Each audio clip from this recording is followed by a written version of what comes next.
Hi, in this episode of A Frisch Perspective, I'm going to continue to talk about anxiety, and today I'm going to talk about ways that we can cope with anxiety and deal with it in our lives.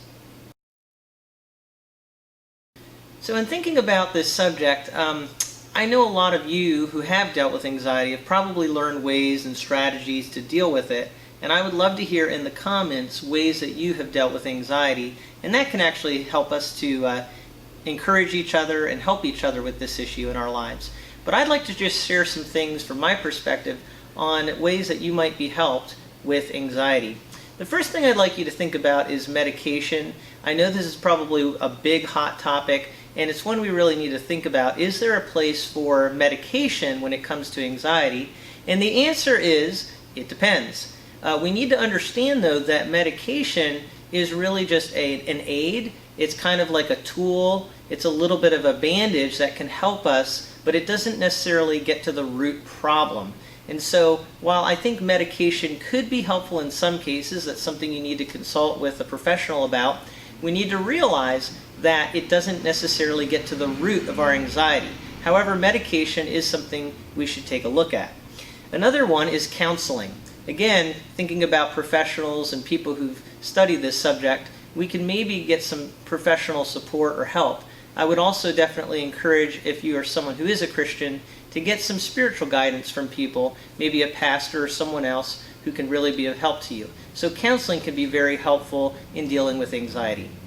The third one is proactive techniques. Now, this book, which I'm going to be referencing again today, Anxiety, Phobias, and Panic, helps us to understand how we can actually proactively deal with anxiety.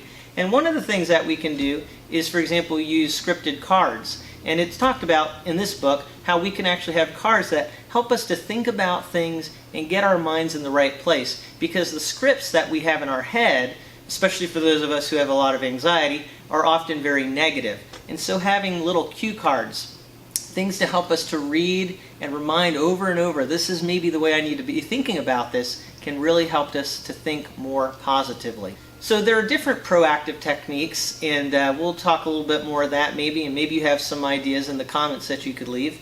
Another, though, would be reactive techniques. Now, this is what I would call relaxation techniques when anxiety is already starting to build. And for me, there have been many times when I've been entering a situation, and because of my past experience or my own traits, I just worry and I start to get anxious, and so I have to learn how to relax. And this has especially been the case if I've been under high anxiety. I need to really take some reactive techniques that are going to help me to relax.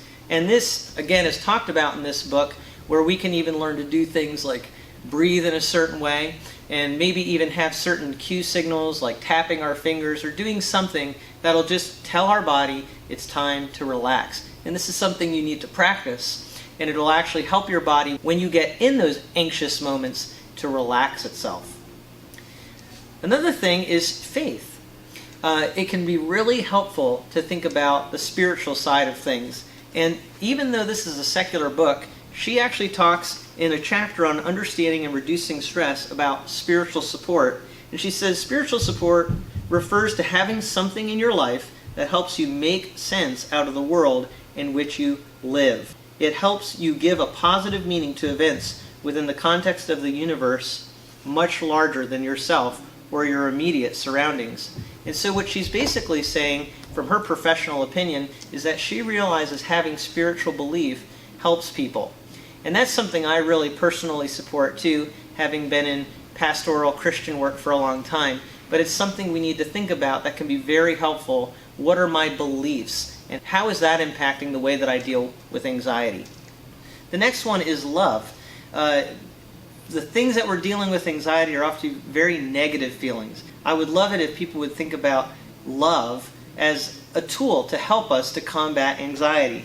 And one way is just to deal with built-up emotion. Get around people who can love and support you, who can help you, but also for you to show love to others, to really kind of get outside of yourself and just be focused more on other people. So getting people to support you in love, but also you helping others out of love will help you deal with anxiety. The next one in dealing with our physical needs is to work on our fitness. And we might be so focused on the emotional, but we also have to think about the physical. What am I physically doing to help with my anxiety? And so remember, when stress builds up, you tend to go into fight or flight mode, and your body kind of wants to run away from everything. And so my advice is do it. Run. Get out there, at least walk quickly, or do some sporting activity, or do some sort of work activity where you're going to really be moving around and exerting your body. And that will actually really help you reduce stress and will cause you to feel a lot better. Another thing that I would think about is moving toward your fears. When you have anxiety, it really causes you to want to get away from the thing that causes discomfort. But actually, when you move toward your fears, it will help you to build up strength. Now, let me say on the side that that doesn't mean that if you're really scared of heights, the first thing that you need to do is go to the top of the Grand Canyon and look over the edge. I'm not saying that, but I am saying you can take baby steps, you can take small steps toward that goal of facing your fear. Because if you keep running away from your fear, it will grow. But if you run toward your fear little by little, it'll actually shrink. It'll actually reduce in strength. Now, something else to keep in mind with all this is to make sure that you remember it's going to take time for your emotional state to catch up with the strategies that you're engaged in. You might be working on all these things, working on your physical fitness, working on your mentality, working on relaxation techniques. And you might be saying, but I still feel really stressed. I'm still having panic attacks. And my advice from experience is that it takes time for your emotional state to catch up with the strategies that you're using to help you. So make sure you give yourself permission to recuperate and for your body to catch up. Finally, I would encourage people, and it's helped me, is to think about the word acceptance, to accept things. One thing you have to accept is that things might just be hard for you. You know, you may be more anxious, and you might have certain struggles that other people don't have. And so it will actually reduce your anxiety if you just accept that and say, yeah, I've had things in my life that I can't control, or I have certain personality traits that I don't have complete control of, and I can accept who I am. I can accept my lot in life. But there are some things that you can't understand. Some things that you can't even completely rectify in your mind as to why things happened the way that they did. Maybe traumatic events. Maybe something very horrible that happened in your life. And this is where we have to say, have I accepted things in my life? Am I willing to let go of the things that I cannot control, whether about myself or about other people?